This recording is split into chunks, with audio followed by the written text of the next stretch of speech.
Hello.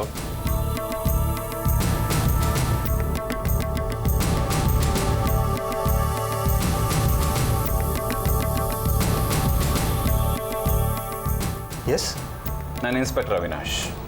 ನಮಸ್ತೆ. ನಾನು ದೇವಕಿ ಅವ್ರ ಹತ್ರ ಸ್ವಲ್ಪ ಮಾತಾಡಬೇಕಾಗಿತ್ತು. ನಾನು ದೇವಕಿ ಹಸ್ಬೆಂಡ್ ವಾಸು ಅಂತ ಸ್ಯಾಮ್ ಇನ್ಫೋಟೆಕ್ಟಲ್ಲಿ ಕೆಲಸ ಮಾಡ್ತಾಯಿದ್ದೀನಿ. That's good. ನಾನು ಪರ್ಟಿಕ್ಯುಲರ್ ಆಗಿ ದೇವಕಿ ಅವ್ರ ಹತ್ರನೇ ಸ್ವಲ್ಪ ಪರ್ಸನಲ್ ಆಗಿ ಮಾತಾಡಬೇಕು. ಇನ್ಫ್ಯಾಕ್ಟ್ ಪೊಲೀಸ್ ಸ್ಟೇಷನ್ಗೆ ಕರೆಸಿ ಮಾತಾಡಬೇಕು ಅಂತ ಅಂದ್ಕೊಂಡಿದ್ದೆ, ಬಟ್ ಈ ಸ್ಥಿತಿಲಿ ಬೇಡ ಅಂತ ನಾನೇ ಬಂದಿದ್ದೀನಿ. ನಿಮಗೆ ಮುಜುಗರ ಆಗಬಾರ್ದು ಅಂತ ಸಿವಿಲ್ ಡ್ರೆಸ್ಸಲ್ಲೇ ಬಂದೆ. ಓಕೆ, ಮಾತಾಡಿ. ಬನ್ನಿ, ಕೂತ್ಕೊಳ್ಳಿ. ಥ್ಯಾಂಕ್ಸ್. ಒಳಗಡೆ ಇದ್ದಾರೆ, ಕರಿತೀನಿ ಪ್ಲೀಸ್. ದೇವಕಿ, ಇನ್ಸ್ಪೆಕ್ಟ್ರ್ ಬಂದಿದ್ದಾರೆ, ನಿನ್ನ ಜೊತೆ ಮಾತಾಡ್ಬೇಕಂತ. ನಾನು ಆಚೆ ಕಡೆ ಇರ್ತೀನಿ. ಬಂದೆ.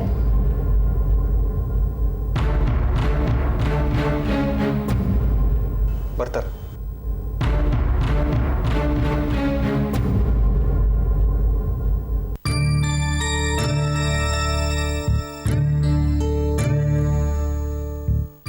ನನ್ನ ಹೆಸರು ಅವಿನಾಶ್ ಅಂತ, ಇನ್ಸ್ಪೆಕ್ಟರ್ ಆಫ್ ಪೊಲೀಸ್. ಕಂಪ್ಲೇಂಟ್ ವಿಷಯ ನಿಮ್ಮ ಅಕ್ಕನಿಂದ ಗೊತ್ತಾಗಿರ್ಬೇಕಲ್ಲ? ಹೌದು ಸರ್. ಏನು ಡಿಸೈಡ್ ಮಾಡಿದ್ರಿ? ಅದಷ್ಟು ಸುಲಭವಾಗಿ ಡಿಸೈಡ್ ಮಾಡೋ ವಿಚಾರ ಅಲ್ಲ ಸರ್. ಅವ್ರು ನನ್ನ ಮೇಲೆ ಯಾವ ರೀತಿ ಕಂಪ್ಲೇಂಟ್ ಕೊಟ್ಟಿದ್ದಾರೆ? ನೀವು ಬಾಡಿಗೆ ತಾಯಿ ಆಗಕ್ಕೆ ಒಪ್ಕೊಂಡಿದ್ರಿ, ಈಗ ಮಗುನೂ ಕೊಡ್ತಾ ಇಲ್ಲ. ಅಂದರೆ ಹಣ ತಗೊಂಡು ಮಗು ಕೊಡ್ತಾ ಇಲ್ಲ ಅಂತ. ದೇವಕಿಯವರೇ, ನೀವು ಮಗು ಕೊಟ್ಟರೆ ಎಲ್ಲ ಸುಖಾಂತ್ಯ ಆಗುತ್ತೆ. ಸರ್, ನಾನು ಮೋಸ ಮಾಡಿದ್ದೀನಿ ಅಂತ ನನ್ನ ಮೇಲೆ ಅವ್ರು ಕಂಪ್ಲೇಂಟ್ ಕೊಟ್ಟಿದ್ದಾರೆ ನಿಜ. ಆದರೆ ಅವರು ನನ್ನ ಮೇಲೆ ದೌರ್ಜನ್ಯ ಮಾಡಿದ್ದಾರೆ ಅಂತ ನಾನು ಕೊಡ್ಲಾ? ಅವ್ರು ಸ್ಟೇಷನ್ ಮೆಟ್ಲು ಹತ್ತಿದ್ರೆ ನಾನು ಮಹಿಳಾ ಸಂಘಟನೆಗಳ ಮೂಲಕ ಹೋರಾಟ ಮಾಡ್ಬೋದಲ್ವಾ? ಅಮಾಯಕರ ಮೇಲೆ ದೌರ್ಜನ್ಯ ತಪ್ಪಲ್ವಾ?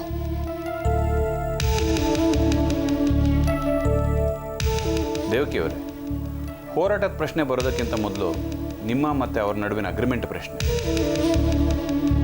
ನೀವು ಅವ್ರ ಷರತ್ತುಗಳನ್ನ ಒಪ್ಕೊಂಡಿದ್ರಿ ಅಲ್ವಾ? ಅವರು ಒಪ್ಕೊಂಡಿದ್ರು. ನಾನೀಗ ಒಂದು ಷರತ್ತನ್ನು ಮುರಿದಿದ್ದೀನಿ ಅಂತ ಅವ್ರು ಹೇಳ್ತಿದಾರಲ್ಲ, ಆದರೆ ಅವರು ಎಲ್ಲ ಷರತ್ತನ್ನು ಮುರಿದಿದ್ದಾರೆ ಅಂತ ನಾನು ಹೇಳ್ತಿದ್ದೀನಿ. ನನಗೆ ಮತ್ತು ಅವರಿಗೆ ವೈಮನಸ್ಸು ಬರೋದಕ್ಕೆ ಅವ್ರ ದ್ರೋಹನೇ ಕಾರಣ. ನೀವೇ ಯೋಚನೆ ಮಾಡಿ ಸರ್, ಯಾರಾದರೂ ಮದುವೆ ಆಗದಿರೋ ಹೆಣ್ಣೊಬ್ಳು ಅನಗತ್ಯವಾಗಿ ಬೇರೆಯವ್ರ ಮಗುನ ಇಟ್ಕೋತಲ್ಲ ಹೇಳಿ? ಅವಳಿಗೂ ಸಮಾಜದ ಭಯ ಇರಲ್ವಾ? ಯಾವ ಷರತ್ತನ್ನು ಮುರಿದಿದ್ದಾರೆ ಅಂತ ಕೇಳ್ಬೋದಾ? ಎಲ್ಲ ಷರತ್ತುಗಳನ್ನು ಮುರಿದಿದ್ದಾರೆ. 3 ಷರತ್ತಿನ ಬಗ್ಗೆ ಹೇಳ್ತೀನಿ. ಹೆರಿಗೆ ಆಗೋವರೆಗೂ ಮನೆಯಲ್ಲೇ ನೋಡ್ಕೋಬೇಕಾಗಿತ್ತು, ಆದರೆ ಅವ್ರು ನನ್ನನ್ನು ರೆಸಾರ್ಟಲ್ಲಿ ಬಿಟ್ರು. ಅದೊಂದು ಭಯಾನಕ ಅನುಭವ ಸರ್. ಆ ರಾತ್ರಿಗಳಲ್ಲಿ ಬೇರೆ ಯಾರಾದರೂ ಆಗಿದ್ದಿದ್ರೆ ಅಬಾರ್ಷನ್ ಆಗಿರೋದು. ಇನ್ನೊಂದು 2 ದಿನ ಜಾಸ್ತಿ ಇದ್ದಿದ್ದಿದ್ರೆ ನನಗೂ ಅಬಾರ್ಷನ್ ಆಗಿರೋದು. ರಹಸ್ಯ ಕಾಪಾಡ್ತೀವಿ ಅನ್ನೋದು ಇನ್ನೊಂದು ಷರತ್ತು. ನನ್ ಗಲಾಟೆ ಮಾಡಿ ರೆಸಾರ್ಟ್ನಲ್ಲಿ ಇರಲ್ಲ ಅಂದಾಗ ಮನೆಗೆ ಕರ್ಕೊಂಡು ಹೋದ್ರು. ಆದ್ರೆ ಮನೆಯಲ್ಲಿ ಅವ್ರ ಅಕ್ಕ, ಅವ್ರ ತಮ್ಮ ಎಲ್ಲರೂ ಬರೋದಕ್ಕೆ ಶುರು ಮಾಡಿದ್ರು. ಜೊತೆಗೆ ಗಂಟ ಬಿಟ್ಟು ಬಂದಿದ್ದಾಳೆ, ನಾವು ಅವ್ರಿಗೆ ಸಹಾಯ ಮಾಡ್ತಿದ್ದೀವಿ ಅಂತ ಅವಮಾನ ಮಾಡಿದ್ರು. ನಾವು ಈ ರೀತಿ ಮಾಡಿದ್ದೀವಿ ಅಂತ ನಿಮ್ಮ ಹತ್ರ ಕಂಪ್ಲೇಂಟ್ ಕೊಡೋಕೆ ಬಂದಾಗ ಒಂದು ಮಾತಾದ್ರೂ ಹೇಳಿದಾರ? ಇನ್ 3ನೇದು, ಹೆರಿಗೆ ಆಗೋದಕ್ಕೆ 1 ತಿಂಗಳಿದೆ ಅನ್ನೋವಾಗ್ಲೇ ನಾನು ಅವ್ರ ಮನೆ ಬಿಟ್ಟು ಬರೋ ಹಾಗೆ ನನ್ನ ಮೇಲೆ ಒತ್ತಡ ಹಾಕಿದ್ರು. ನಾನು ಬರಲೇಬೇಕಾಯ್ತು ಸರ್. ನನ್ನನ್ನೇ ಹೊರಗೆ ಹಾಕಿದ್ಮೇಲೆ ನನ್ನ ಜೊತೆ ಮಗುನು ಬೇಡ ಅನ್ನೋ ಅರ್ಥ ಅಲ್ವಾ? ಮಗು ಬೇಕು ಅಂದಿದ್ದಿದ್ರೆ ನನ್ನನ್ನು ಮನೆಯಲ್ಲೇ ಇರಿಸ್ಕೋಬೇಕಾಗಿತ್ತಲ್ವಾ? ಇದ್ರ ಬಗ್ಗೆ ನೀವು ಮೊದಲೇ ಕಂಪ್ಲೇಂಟ್ ಮಾಡ್ಬೋದಿತ್ತಲ್ವ? ಹೆಂಗಸರು ಹೆದರೋದೇ ಈ ಕಾರಣಕ್ಕೆ ಸರ್. ಯಾರಾದ್ರೂ ಮದ್ವೆಗೆ ಮುಂಚೆ ಗರ್ಭಿಣಿ ಆಗಿದ್ದಾರೆ ಅಂತಂದ್ರೆ ಏನಂತಾರೆ ಹೇಳಿ? ನಿಮ್ ಡಿಪಾರ್ಟ್ಮೆಂಟೇ ಏನನ್ನತ್ತೆ ಹೇಳಿ? ನಮ್ಮ ಡಿಪಾರ್ಟ್ಮೆಂಟ್ ವಿಚಾರ ಬಿಡಿ, ಜನರಲ್ ಟಾಕ್. ಮಗು ಕೊಡೋದ್ರಿಂದ ನಿಮಗೆ ಒಳ್ಳೇದಲ್ವಾ? ಕೋರ್ಟು, ಕಚೇರಿ. ನಾನೀಗ ನಿಜವಾಗ್ಲೂ ಆ ಚಿಂತೆನ ಮರ್ತಿದ್ದೀನಿ. ಶ್ವಾಸ ಅನ್ನೋ ಸಂಸ್ಥೆ ನನ್ನನ್ನು ಇದುವರೆಗೂ ಚೆನ್ನಾಗಿ ನೋಡ್ಕೊಂಡಿದೆ. ನನ್ನ ಪರವಾಗಿ ಯಾವುದೇ ಹೋರಾಟ ಮಾಡೋದಕ್ಕೂ ಅದು ಸಿದ್ಧವಾಗಿದೆ. ಎರಡನೇದಾಗಿ ನನ್ನ ವಿಚಾರ ಎಲ್ಲ ಗೊತ್ತಿದ್ದು ವಾಸು ನನ್ನನ್ನು ಒಪ್ಕೊಂಡು ಮದುವೆ ಆಗಿದ್ದಾರೆ. ಹಾಗಾದರೆ ನೀವು ನನಗೆ ರೈಟಿಂಗ್ನಲ್ಲಿ ಉತ್ತರ ಕೊಡಬೇಕಾಗತ್ತೆ. ಖಂಡಿತ ಸರ್. ನಮ್ಮ ಲಾಯರ್ ಸುಧಾಕರ್ ಬಂದು ಸ್ಟೇಟ್ಮೆಂಟ್ ಕೊಡ್ತಾರೆ. ನನ್ನ ಹತ್ರ ಅಗ್ರಿಮೆಂಟ್ ಕಾಪಿ ಕೂಡ ಇದೆ. ಬೇಕಿದ್ರೆ ಸ್ಟೇಟ್ಮೆಂಟ್ ಜೊತೆ ಅದನ್ನು ಕೊಡ್ತಾರೆ. ನಾನು ಅವ್ರ ಹತ್ರ ಡಿಸ್ಕಸ್ ಮಾಡ್ತೀನಿ. ಓಕೆ, ಆದಷ್ಟು ಬೇಗ ನಿಮ್ಮ ಹೇಳಿಕೆ ಬಂದರೆ ನಾನು ಮುಂದಿನ ಕ್ರಮ ಕೈಗೊಳ್ಳೋಕ್ಕೆ ತುಂಬ ಸುಲಭ ಆಗುತ್ತೆ. ನನ್ನ ಅಭಿಪ್ರಾಯ, ನೀವು ಮಗು ಕೊಡೋದೇ ಹೆಚ್ಚು ಸೂಕ್ತ, ಎಲ್ಲರ ಹಿತದೃಷ್ಟಿಯಿಂದ.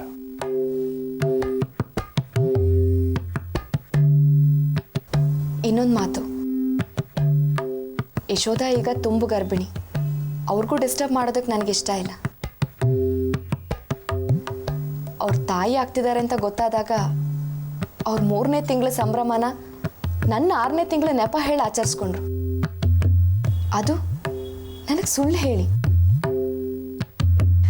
ಸರ್, ಇನ್ನೊಂದು ವಿಚಾರ, ಇವತ್ತಿಗೂ ನಾನು ತಾಯಿ ಆಗ್ತಿದ್ದೀನಿ ಅಂತ ಅವ್ರು ನನ್ನ ಹತ್ರ ಹೇಳ್ಕೊಂಡೇ ಇಲ್ಲ. ಎಷ್ಟು ಒಳ್ಳೆ ಸಂಬಂಧ ಅಲ್ಲ ನಮ್ಮದು. ಅಂಥವ್ರ ಬಗ್ಗೆ ಮನಸ್ಸು ಮೆದು ಮಾಡ್ಕೊಳ್ಳೋದಕ್ಕೆ ನನಗೆ ಕಷ್ಟ ಆಗ್ತಿದೆ. ಸರಿ, ನಾನು ಹೊರಡ್ತೀನಿ. ಕುತೂಹಲಕ್ಕೆ ನಾನೊಂದ್ಸಲ ಮಗು ನೋಡ್ಬೋದಾ?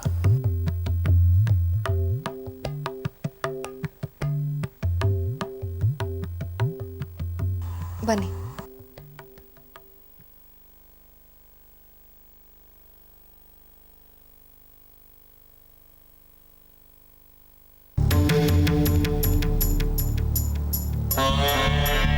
ಥ್ಯಾಂಕ್ಸ್, ನಾನೇ ಬರ್ತೀನಿ.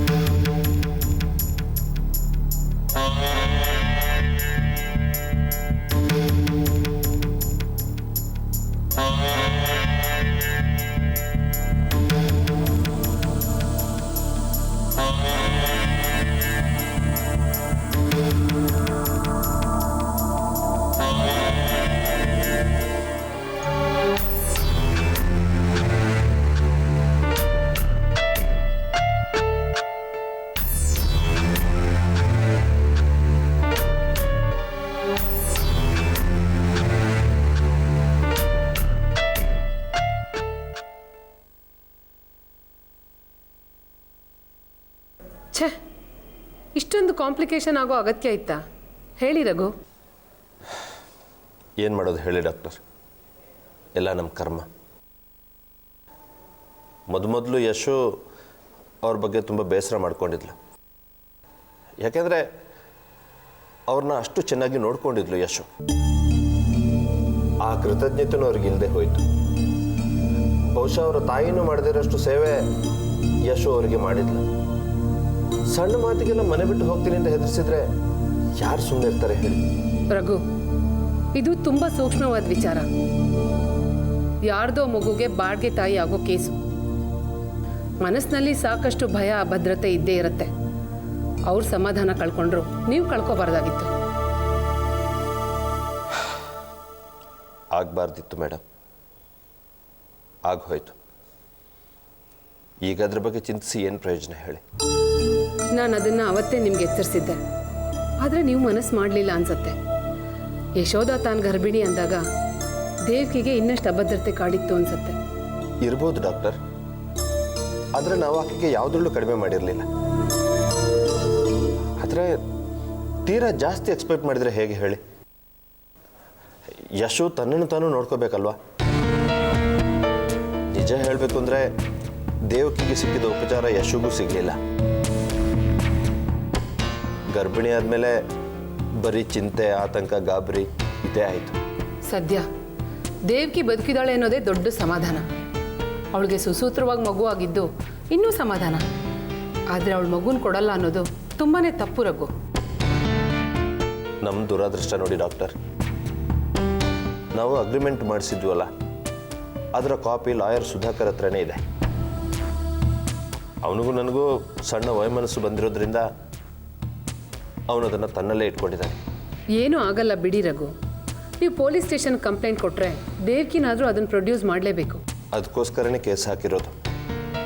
ನಾಳೆ ಕೋರ್ಟಲ್ಲಿ ನೀವು ಸಾಕ್ಷಿ ಹೇಳಬೇಕಾಗಿ ಬರ್ಬೋದು, ಬರ್ತೀರಾ ತಾನೇ? Oh yes, it's my duty. ನಾನೇ ಮಾಡಿಸಿದ್ದು, ಬರಲ್ಲ ಅಂದರೆ. Thank you doctor. Raghu, actually ನಿಮ್ಮ ಮಿಸ್ಸಸ್ಗೂ ದೇವ್ಕಿಗೂ ಏನಾದರೂ ಗಲಾಟೆ ನಡೀತಾ?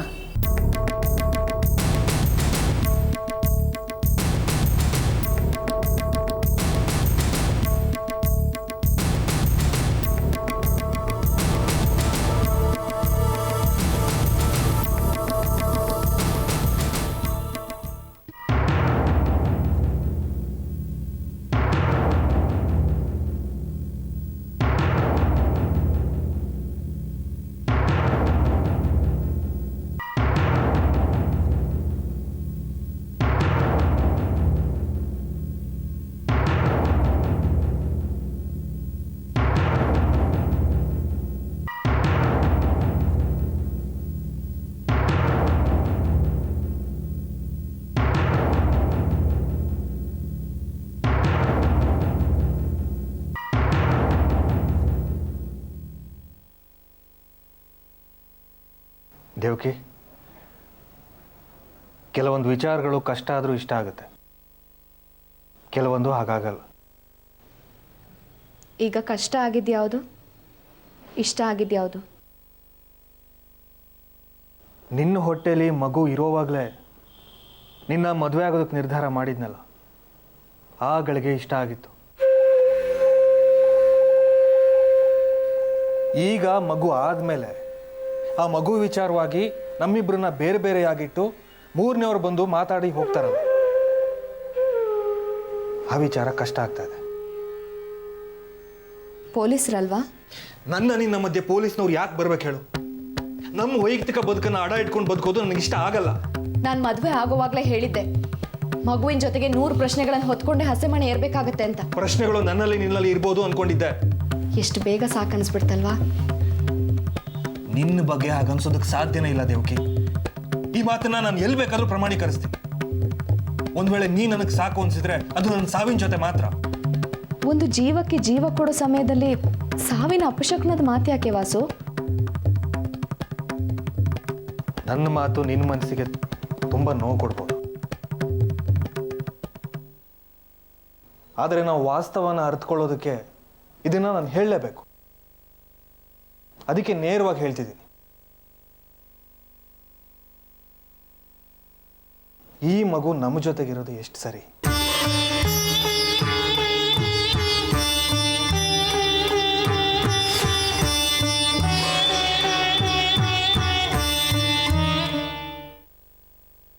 ಆಸ್ಪತ್ರೆಯಲ್ಲಿ ಅವತ್ತು ನನ್ನ ಹೆರಿಗೆ ಆಗೋದ್ಕಿಂತ ಮುಂಚೆ ಈ ಮಗುಗೆ ನಾನೇ ಅಪ್ಪ, ದೇವ್ಕಿನೇ ಅಮ್ಮ ಅಂತ ಅಂದಿದ್ಯಂತಲ್ವಾ ನೀನು? ಅಂದಿದ್ದೆ. ಹೆಣ್ಣಿಗೆ ಹೆರಿಗೆ ಪುನರ್ಜನ್ಮ ಅಂತಾರಲ್ಲ, ಅಂತ ಸ್ಥಿತಿನಲ್ಲಿ ನೀನಿರುವಾಗ ನಿನ್ನ ಬಗ್ಗೆ ಮರೆತು ಮಗು ಬಗ್ಗೆ ಚರ್ಚೆ ಮಾಡ್ತಿದ್ರು.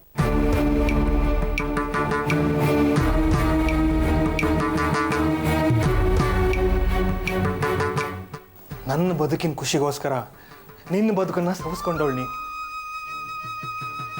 ಆ ರೀತಿ ಮಾತಾಡೋದು ನನಗಿಷ್ಟ ಆಗಲಿಲ್ಲ. ಅವ್ರ ಬಾಯಿ ಮುಚ್ಚಿಸ್ಬೇಕಾಗಿತ್ತು. ಕ್ಷಣಕ್ಕೊಂದು ಮುಖವಾಡ ಎಷ್ಟು ಸರಿ ವಾಸು.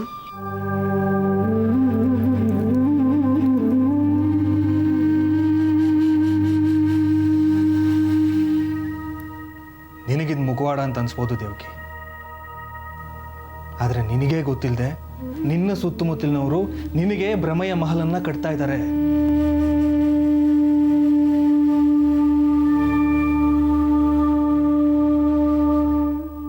ಆ ಮಹಲ್ನಲ್ಲಿ ಯಶೋಧ ಮೇಲಿನ ಸಿಟ್ಟು, ದ್ವೇಷ ಉಸಿರಾಡ್ತಿದೆ. ಅಲ್ಲಿಂದ ಆಚೆಗೆ ಬಾ ದೇವಕಿ. ಈ ವಾಸು ಮುಖೋಡ ಪುರುಷ ಅನ್ಸಿದ್ರೆ ನಿನ್ ಕಾಲಿಗೆ ಬಿದ್ದು ನೀನ್ ಹೇಳ್ದಾಗ ಕೇಳ್ಕೊಂಡಿರ್ತೀನಿ. ನೀನ್ ಮಗುನ್ ಟಾರ್ಗೆಟ್ ಮಾಡ್ತಿದ್ಯಾ ಅಥವಾ ಸಂದಿಗ್ಧ ಸ್ಥಿತಿಲಿ ನನ್ನನ್ನು ಒಪ್ಕೊಂಡು ನೀನ್ ಹಣೆ ಬರನ್ ಟಾರ್ಗೆಟ್ ಮಾಡ್ಕೊಂಡು ಮಾತಾಡ್ತಿದ್ಯಾ? ನಾನ್ ಟಾರ್ಗೆಟ್ ಮಾಡೋ ಮನುಷ್ಯನಾಗಿದ್ರೆ ಕಟ್ಕೊಂಡ್ ಕನಸಿನ ಟಾರ್ಗೆಟ್ನ ರೀಚ್ ಮಾಡೋ ಪ್ರಯತ್ನ ಮಾಡ್ತಿದ್ದೆ. ಅಮೆರಿಕಕ್ಕೆ ಹೋದವನು ನಿನ್ನ ನೆನಪಲ್ಲಿ ಮತ್ತೆ ವಾಪಸ್ ಬರ್ತಿರ್ಲಿಲ್ಲ. ಹೀಗಾಯ್ತು ಇಷ್ಟೇ ಅನ್ನೋ ಥರದಲ್ಲಿ ಸ್ವಾರ್ಥಿಯಾಗಿ ಬದುಕ್ತಾ ಇದೆ. ನಾವು ಒಬ್ಬೊಬ್ಬರ ವಿಚಾರದಲ್ಲಿ ಸ್ವಾರ್ಥಿಗಳಾಗೋದು ಬೇಡ. ಇಬ್ಬರ ಸುಖಕ್ಕೋಸ್ಕರ, ಭವಿಷ್ಯದ ನೆಮ್ಮದಿಗೋಸ್ಕರ ಸ್ವಾರ್ಥಿಗಳಾಗೋಣ. ಮಗುನ ಏನ್ ಮಾಡೋಣ ಅಂತಿದ್ಯಾ?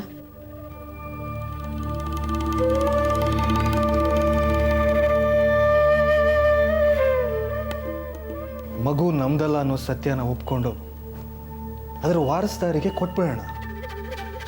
ನಮ್ಮಿಬ್ಬರಲ್ಲಿ ಒಬ್ರನ್ನೊಬ್ರು ಬಿಟ್ಟಿರೋಕ್ಕಾಗದ ಹಂತವನ್ನು ತಲುಪಿದೀವಲ್ಲ, ಹಾಗೆ ಮಗು ವಿಚಾರದಲ್ಲೂ ನಾನು ಆ ಹಂತನ ತಲುಪಿದ್ದೀನಿ. ಇಷ್ಟು ದಿನದಿಂದಲೂ ನಾನು ಆ ಮಗುಗೆ ಹಾಲು ಉಣಿಸ್ತಾ ಇದ್ದೀನಿ. ಅದನ್ನ ತ್ಯಾಗ ಅನ್ಕೋ. ನೀನು ಮಗುನ ಒಪ್ಕೊಳ್ಳೋದು ತ್ಯಾಗ ಅನ್ಕೋ. ಜನಕ್ಕೆ ಗೊತ್ತಾದಾಗ ನಿನ್ನ ಸ್ವಾರ್ಥ ತ್ಯಾಗ ಆಗಲ್ಲ ದೇವಕಿ. ವಾಸು, ನಿನಗಿಷ್ಟ ಇಲ್ಲ ಅಂದಮೇಲೆ ನನಗೂ ಕಷ್ಟ ಆಗಬೇಕು ಅನ್ನೋ ರೀತಿಲಿ ಮಾತಿನ ಲೇಪನ ಮಾಡಬೇಡ. ಈ ವಿಚಾರದಲ್ಲಿ ನಾನು ನಿನ್ನ ಮಾತನ್ನ ತಿರಸ್ಕರಿಸ್ತೀನಿ.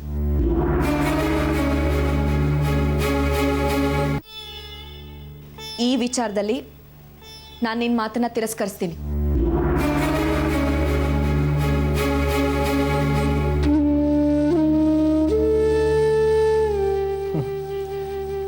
ತಿರಸ್ಕಾರ ಎಲ್ಲಿವರೆಗೆ?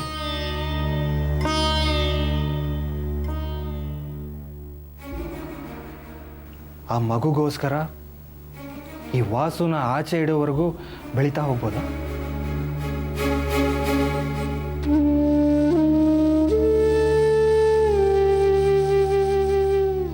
ನನ್ನ ಮನ್ಸಿಗೆ ಬರ್ದೇ ಇದ್ದಿದ್ದು ನಿನ್ನ ಮನ್ಸಿಗೆ ಯಾಕೆ ಹೊಳೆಯುತ್ತೆ?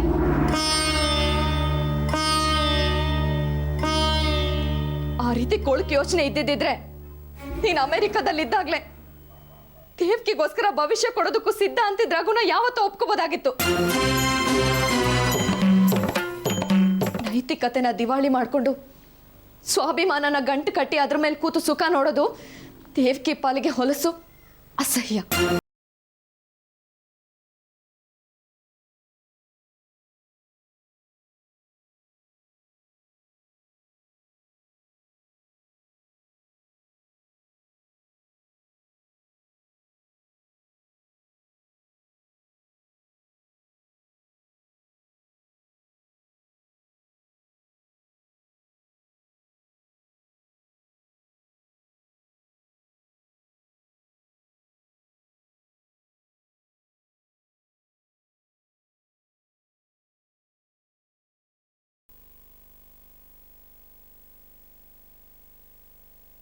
ಇಲ್ಲಿವರೆಗೂ ನನಗೆ ಗೊತ್ತಿಲ್ಲದ ವಿಚಾರಗಳು ಹೊರಗೆ ಬರ್ತಾ ಇದೆ ದೇವಕಿ.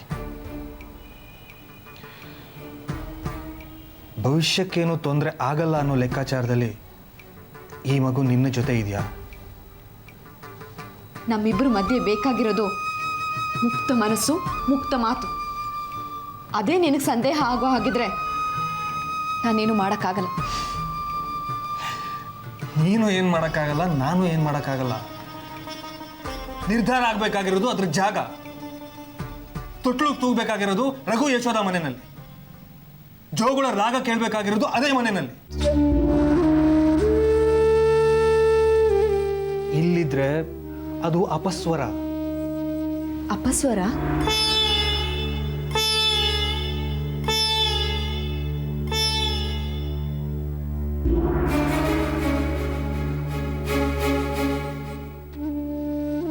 ಹಾಡೇ ಬಿಟ್ಟಿಯಲ್ಲ. ಬಹುಶಃ ನಾನು ನಿನಗ್ ಮಾಡಿದ ಸಹಾಯನ ವಾಪಸ್ ಕೇಳೋ ಹಾಗಿದ್ರೆ ಈಗಲೇ ಅದನ್ನ ಸಂದಾಯ ಮಾಡೋದಕ್ಕೂ ತಯಾರಿದೆಯಲ್ವಾ? ಅಪಸ್ವರಕ್ಕಿಂತ ಆಪ್ತರನ್ನು ಕಳ್ಕೊಳ್ಳೋದೇ ಒಳ್ಳೆ ನಿರ್ಧಾರ ಆಗ್ಬೋದು ನಿನಗೆ. ನೀನು ನಿನ್ನ ಭವಿಷ್ಯದ ಸುಂದರ ಕಲ್ಪನೆಯಲ್ಲಿದ್ರೆ ನಾನು ಅದನ್ನು ಕೆಡಿಸೋದಿಲ್ಲ ವಾಸು. ನಾನು ನಿನ್ಗೆ ಅಡ್ಡಿ ಆಗಲ್ಲ. ನೀನು ಈ ಮಗು ಗಡ್ಡಿ ಆಗ್ಬೇಡ.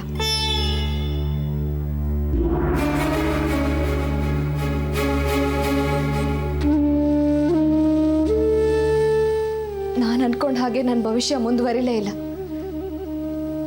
ಅದರಿಂದ ಭವಿಷ್ಯದ ಚಿಂತೆ ಮತ್ತು ಭಯ ಇದು ನನ್ನ ಕಾಡೋದೇ ಇಲ್ಲ ವಾಸು.